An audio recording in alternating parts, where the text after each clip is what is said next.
अस्सलाम वालेकुम दोस्तों, वेलकम टू पाकिस्तान नाउ। जहां झूठ बेनकाब होता है, प्रोपेगेंडा जल के राख होता है और सच दुनिया के सामने आता है। पहले पाकिस्तान, अब ईरान, और बीच में एक ही नाम बार बार आ रहा है, यल्दा हकीम। नाम अफगानिस्तान का है, एजेंडा भारत का है, प्लेटफॉर्म ब्रिटेन का है और टारगेट मुसलमान ममालिक। आज हम देखेंगे कैसे यल्दा हकीम ने पहले पाकिस्तान के खिलाफ प्रोपेगेंडा चलाया और अब ईरान को टारगेट कर रही हैं ये मैडम। लेकिन फिर क्या हुआ? दोनों फ्रंट्स पे मुंह की खानी पड़ी। एक तरफ शहरी रहमान, दूसरी तरफ प्रोफेसर मरांडी। दोनों ने लाइव शो पे इस फेक जर्नलिस्ट को एक्सपोज कर दिया। पहले पाकिस्तान का प्रोपेगेंडा सबूत के साथ।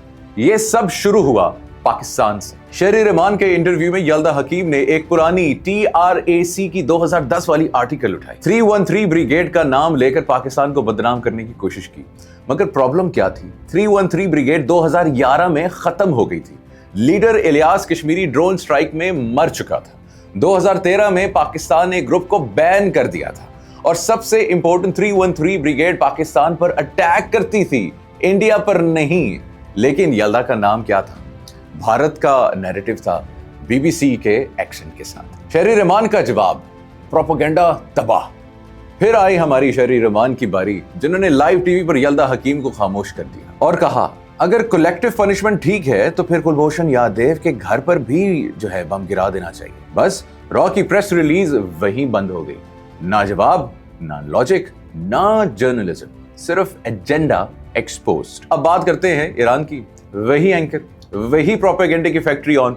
यल्दा हकीम ने प्रोफेसर मरांडी को इंटरव्यू पे बुलाया, ईरान को वीक दिखाने के लिए और इसराइल के वॉर क्राइम्स को जस्टिफाई करने के लिए सवालात किया था। Has Iran miscalculated? Will Iran accept Trump's negotiations? Does this not show Iran's intelligence is weak? लेकिन मरांडी ने live on air BBC sky news का नैरेटिव जलाकर राख कर दिया। प्रोफेसर मरांडी का मुंह तोड़ जवाब, according to your narrative Iran हमेशा मिसकैलकुलेट करता है। आप लोग ईरान को रिजीम बुलाते हैं, ये लफ्ज आपको मदद देता है कि आप अपनी नफरत छुपा सके। फिर मरांडी साहब ने मीडिया फ्रेमिंग को भी एक्सपोज किया।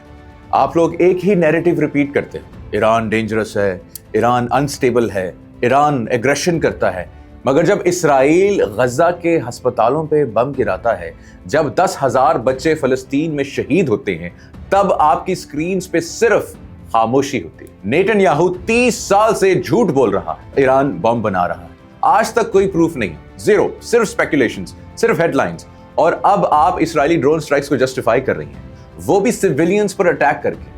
जहां मिसाइल्स गिराए हैं उन अपार्टमेंट में 60 लोग शहीद हुए, 20 बच्चे शहीद हुए। मगर स्काई न्यूज को बस एक ही कंसर्न है, will Iran negotiations with mass murderers. आप किस दुनिया में जीती हैं?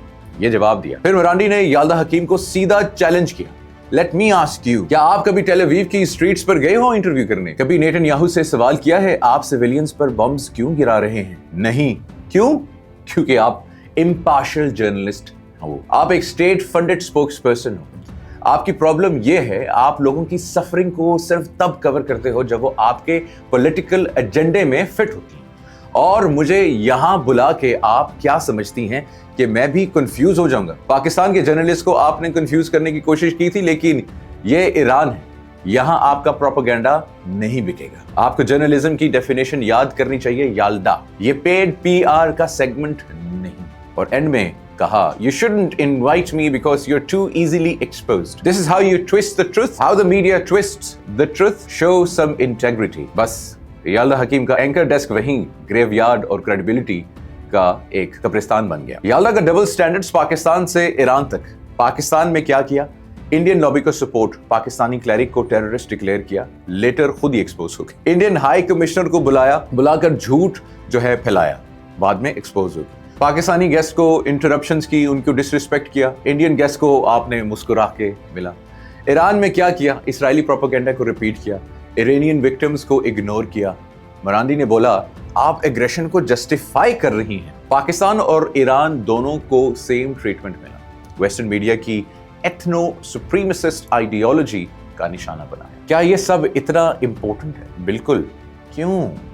मीडिया का बायस असली जिंदगियों को अफेक्ट करता है। दुनिया को गलत नैरेटिव मिलता है, पाकिस्तान टेरर स्पॉन्सर है, ईरान एग्रेसर है, भारत अपने वॉर क्राइम्स छिपा लेता है, रॉ, BLA, ISKP जैसे टेररिस्ट ग्रुप्स को प्रोटेक्शन मिल जाती है इंटरनेशनल मीडिया में, मगर अब नहीं। पाकिस्तान टेररिस्ट से जो है लड़ रहा है, ईरान ज़ायनिस्ट एग्रेशन का जवाब दे रहा है और हम प्रोपेगेंडा एक्सपोज कर रहे हैं। फाइनल मैसेज याल्दा हकीम को, तुम जर्नलिस्ट नहीं हो, तुम पेड PR एजेंट हो। एक बार पाकिस्तान पे झूठ फैलाया, अब ईरान पर प्रोपेगेंडा कर रही, अफगान नफरत बेच रही, बीजेपी की फाइल्स पढ़ रही हो, लेकिन 2025 का पाकिस्तान अब चुप नहीं बैठेगा। हम सच बोलते रहेंगे हर प्लेटफॉर्म पे। लाइक करें, शेयर करें, सब्सक्राइब करें और कमेंट सेक्शन भर दो डिसइन्फो क्वीन हैशटैग रॉ media network, hashtag BBC bias exposed, hashtag Pakistan now, hashtag Iran now.